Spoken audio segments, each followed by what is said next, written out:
This investigation of Planned Parenthood is based on false premises, one after another after another. It's time to stop wasting time, get on with meaningful work, and stop picking on women and trying to take their choice away. I yield back the balance of my time. The time of the gentleman has expired. We welcome our distinguished witnesses today. Do you and each of you swear that the testimony that you are about to give shall be the truth, the whole truth, and nothing but the truth, so help you God? And I'll now begin by introducing today's witnesses. The first witness is Dr. Anthony Levatino. Dr. Levatino is a board-certified obstetrician gynecologist. Over the course of his career, Dr. Levatino has practiced obstetrics and gynecology in both private and university settings, including as an associate professor of OB/GYN at the Albany Medical College. And Dr. Levatino, we'll begin with you. Welcome. Thank you, Chairman and members of the committee. I only have 5 minutes, so I'm going to get right to it. Second trimester D&E abortions performed between roughly 14 and 24 weeks of gestation. Your patient today is 17 years old. She's 22 weeks pregnant. Her baby is the length of your hand plus a couple of inches. And she's been feeling her baby kick for the last several weeks, but she's asleep on an operating room table. You walk into that operating room scrubbed and gowned, and after removing laminaria, you introduce a suction catheter into the uterus. This is a 14 French suction catheter. If she were 12 weeks pregnant or less, basically the width of your hand or smaller, you could basically do the entire procedure with this. But babies this big don't fit through catheters this size. After suctioning the amniotic fluid out from around the baby, you introduce an instrument called a Sofer clamp. It's about 13 inches long. It's made of stainless steel. The business end of this clamp is about 2.5 inches long and 1/2 inch wide. There are rows of sharp teeth. This is a grasping instrument. When it gets a hold of something, it does not let go. A D&E procedure is a blind abortion, so picture yourself introducing this and grabbing anything you can blindly and pull, and I do mean hard, and out pops a leg about that big, which you put down on the table next to you.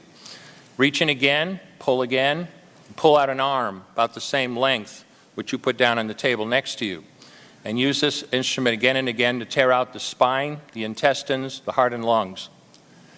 Head on the baby that size is about the size of a large plum.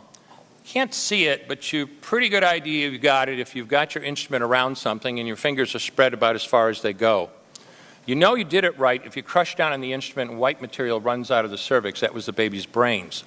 Then you could pull out skull pieces. And you have a day like I had a lot of times, sometimes a little face comes back and stares back at you.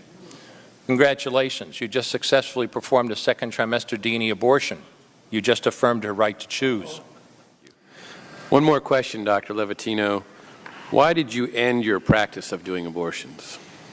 I did over 1,200 abortions over a 4-year period in private practice, not counting the ones that I did during my training. I met my wife during my first year of training at Albany Medical Center. We got married about a year later and found that we had an infertility problem.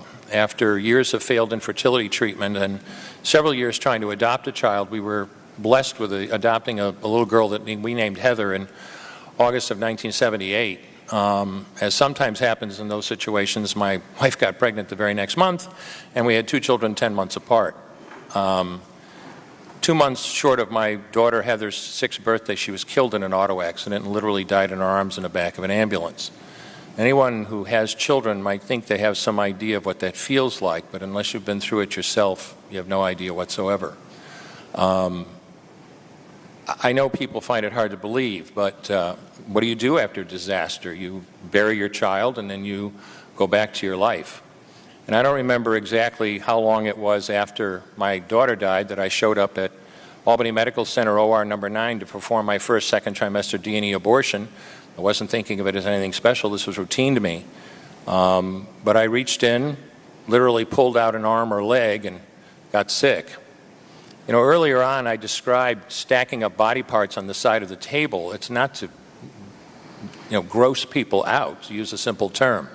When you do an abortion, you need to keep inventory. You have to make sure you get 2 arms and 2 legs and all the pieces.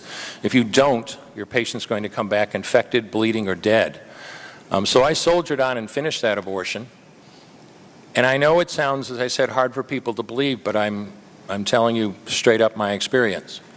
You know, after over 1,200 abortions, first and second trimester up to 24 weeks and all the rest of it, and being very dedicated to it, for the first time in my life I really looked.